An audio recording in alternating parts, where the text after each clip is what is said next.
If there's one thing in wrestling that's worse than a failed heel turn, it's a failed babyface turn. After all, even if you don't like how a shifting to the side of the villains played out for your favorite wrestler, you can at least boo the booking. But if it's the same but flipped to the hero's side though, there's very little to cheer for. But what are the biggest examples of failed face turns in wrestling history? Well, that's exactly what we're going to be looking at today. And where better to start than with the time the Honky Tonk Man was first brought into WWF in 1986 and immediately portrayed as Hulk Hogan's new best friend. Why was this one such a failure? Well, despite WWE's belief that no one would want to boo an Elvis impersonator on account of the King being so beloved by fans all around the world, this didn't turn out to be the case. No, instead, both live crowds and audiences watching at home took one look at Wayne Ferris and his budget Viva Las Vegas gear and promptly decided they hated him. But then, why wouldn't they? After all, if you've ever seen any of the Tennessee natives shoot interviews, then you'll be all too aware he's a natural heel, someone who finds it easy to get people to dislike him. So once the boss met him during the mid-80s and decided to bring him into the fold then, you'd think he would have realized a heel run straight out of the gate was the obvious way to go. Of course, that's not the way things played out though. No, instead, the Honky Tonk Man tried to get himself over with fans by aligning himself with Hulk Hogan, with the Hulkster even going as far as to endorse the future Intercontinental Champion on screen here. And that only made matters all the worse then, because seeing through this attempt and realizing it was doing nothing except make Hogan look bad, audiences rejected the whole thing and began booing Ferris en masse whenever he appeared in the ring. So quickly pivoting, WWE quickly decided to go with the flow and turn the newcomer heel at this point, with this being the role he remained in for the rest of his run with the company.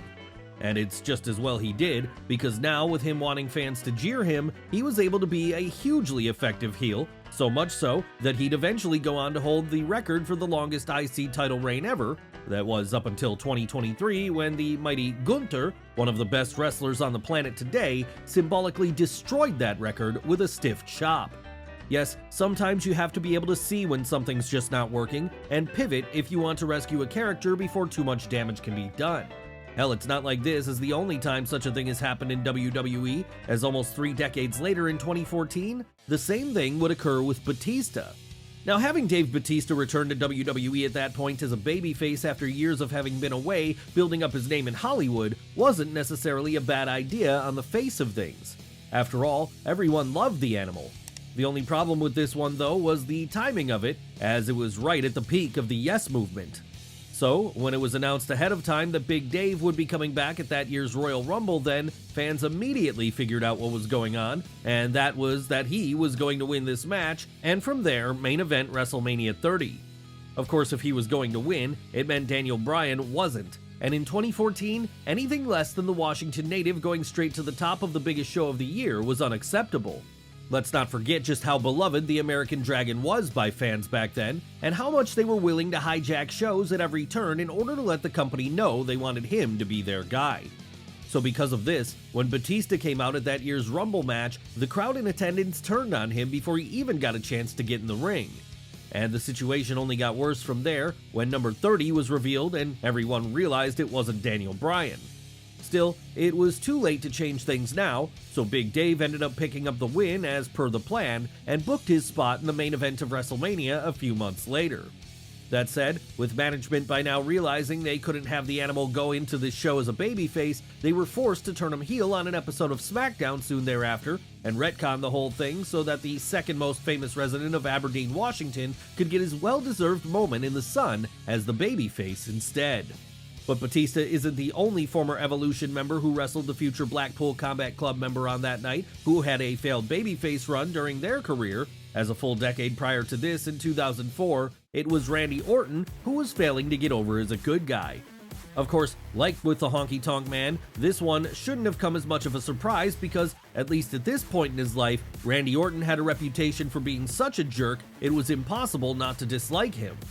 And sure, he would by all accounts grow up over the years which followed and become a better person as a result, meaning that people generally have no issue cheering for him today. But back then, this certainly wasn't the case.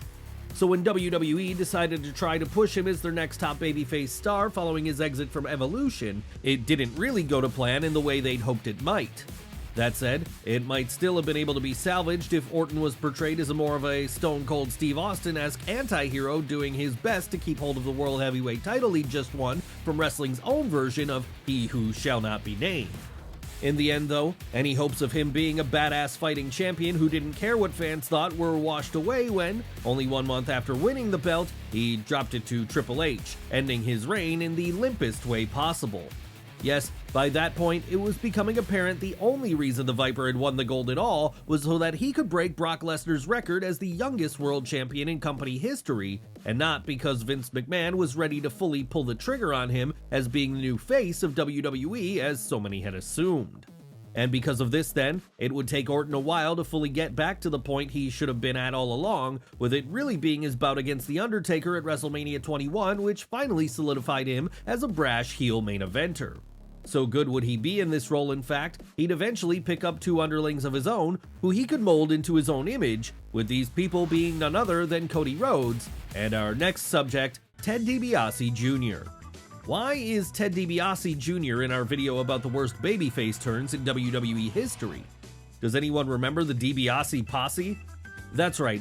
After failing to really make much of an impact as a heel during his first couple of years with the company during the late 2000s, the decision was made to try to get the son of the $1 Million Man over as a babyface by having him portray a brand new frat boy type character.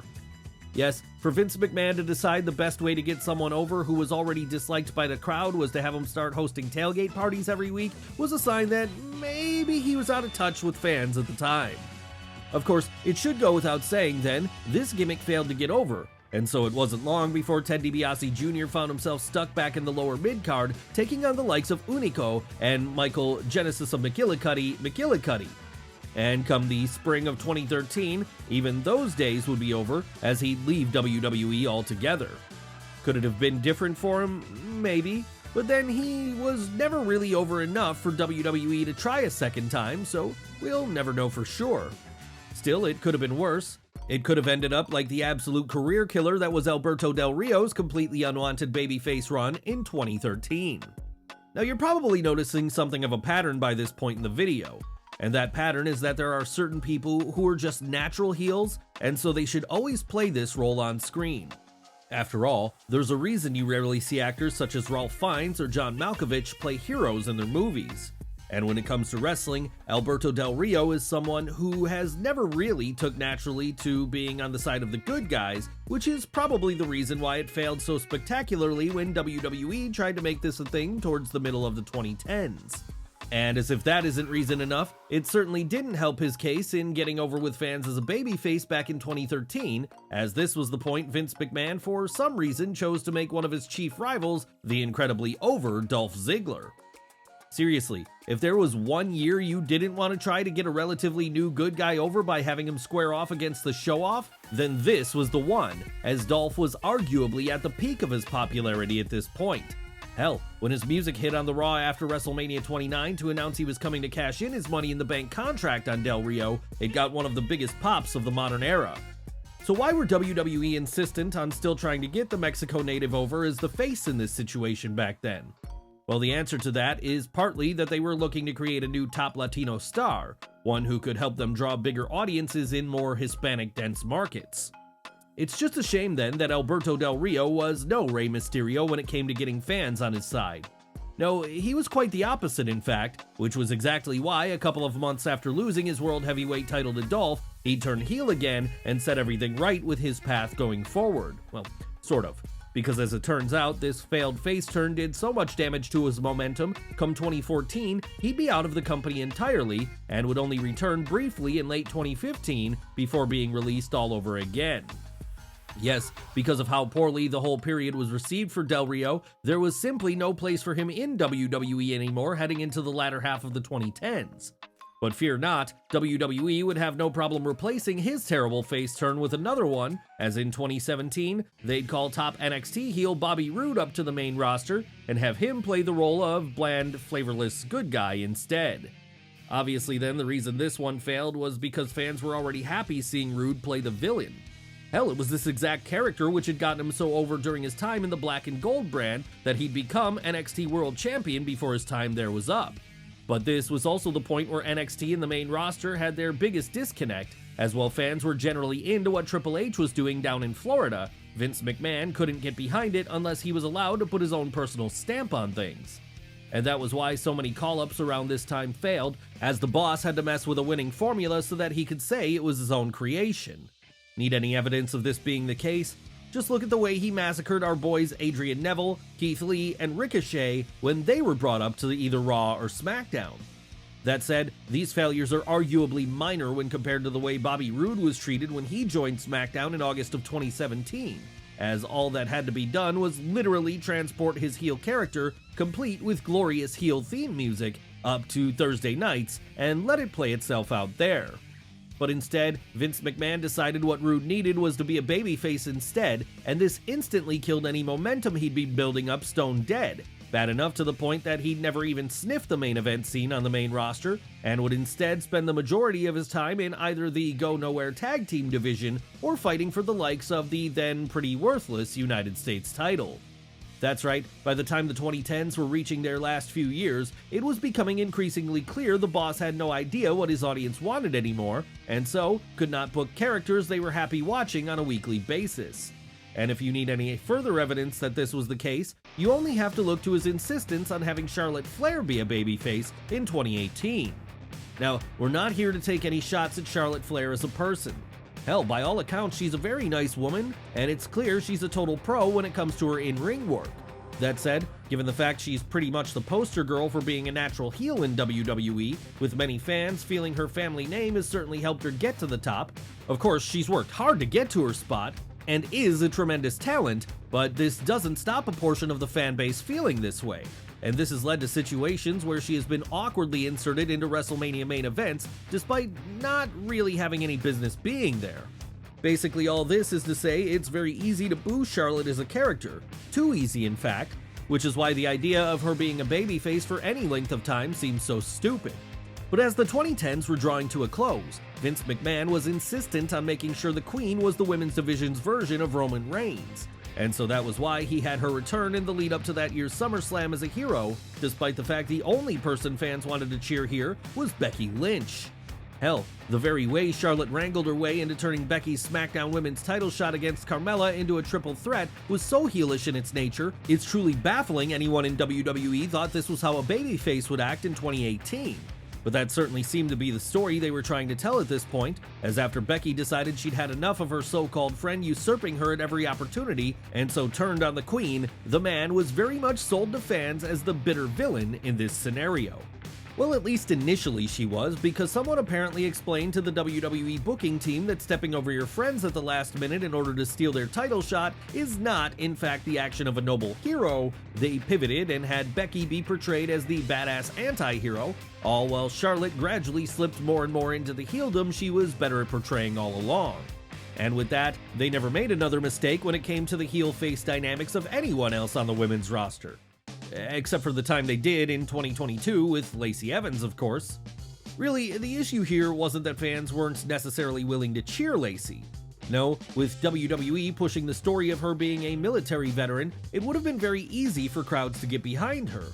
The only problem was that by the time all was said and done with this storyline, they were so confused that they couldn't even tell which side the Georgia native was supposed to be on anymore, and so they didn't know how to react. Yes, while it initially seemed like Vince McMahon was setting Lacy Evans up to be a big-time babyface when her past history was revealed to fans, that would all be washed away when a few weeks later, she was drafted over to Raw, and there, inexplicably portrayed as a heel once more. And to make matters even more confusing, less than a month after this, in June of 2022, things changed all over again when she was moved back to SmackDown and switched over to the side of the good guys for the second time in as many months. But that still wasn't the end of things, as almost immediately after this, in July of the same year, she turned heel again when she laid out Aaliyah. Why had she done this? To be honest, we're not sure we could tell you, because things had gotten so needlessly convoluted by this point, we're not even sure the WWE had a decent explanation anymore. And Lacy Evans certainly didn't know either, which was why her frustration with the company continued to grow to the point that by August of 2023, when her contract came up, she'd choose not to renew it, with her instead now choosing to follow in the footsteps of Mandy Rose by making a small fortune releasing her own pay-per-view content online. Will the same thing happen with our next subject? It's unlikely, as her MMA career has seen her accrue more money than she likely knows what to do with. But even her success in the octagon couldn't save Ronda Rousey from being the second women's star to be a victim of a bad face turn on WWE TV in 2022. And again, this wasn't necessarily a terrible idea on the face of things. After all, while the former UFC bantamweight champion was a heel in the lead-up to her three-way main event against Becky Lynch and Charlotte Flair at WrestleMania 35, she was a face when she first joined the company the prior year. So it made sense that once she returned from her time off having a baby, she'd feel fresh all over again, and fans would be ready to cheer for her once more. Unfortunately though, Ronda didn't feel refreshed at all when she returned. And the reason for this was that she seemed to have lost any of the passion for the ring she had the first time around. On top of that, her promo abilities, something which were never her strong point even as far back as her days in the octagon, hadn't improved at all, and so whenever she was asked to speak in a babyface manner, it all just sounded really awkward and forced. So because of this, much of the momentum and star power Rousey came in with in 2018 was gone, and all that was left was the blandest of all good guys, someone who fans couldn't even pretend to care about for the most part. And that's why, come the summer of that year, WWE would be forced to change course with the California native when they turned her heel following a loss to Liv Morgan. Sadly though, even that wasn't enough to turn Ronda's fortunes around, as so much damage had her babyface turn done. Even as a heel now, she was no longer over with audiences anymore. So when her contract ran out a year later in 2013, she'd choose not to sign a new one and would instead largely disappear from the wrestling world outside of a couple of random appearances on both the indie circuit and an episode of Ring of Honor. Of course, even this isn't the biggest example of a failed babyface run in wrestling though. No, for that, you could argue we have to go all the way back to 2012, as this was the year WWE made the truly baffling decision to have The Miz be portrayed as a hero. Seriously, The Miz seems like a nice guy in real life and all, but there's maybe never been a wrestling character more perfectly suited to being a heel. After all, we are talking about the guy who was pretty much the poster boy for being a heel. So when Vince McMahon felt the thing to do with the Ohio native back in 2012 was to have him be a guy people could get behind, it went a long way towards showing just how out of touch he'd become. And it also didn't help that this was the period Mike Mizanin took on Ric Flair as a manager in WWE's failed attempt to get some of the Nature Boy's babyface charisma to rub off on the former WWE champion. Really, there was just nothing about The Miz here which would make fans want to get behind him at this time. The only way you would ever have known he was a babyface, in fact, was because commentary was telling you so.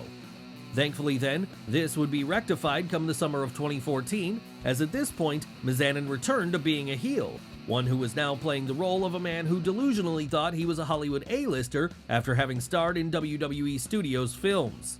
And after that, the company would never try to turn him again, until they would in 2023, which thankfully has gone a lot better this time around.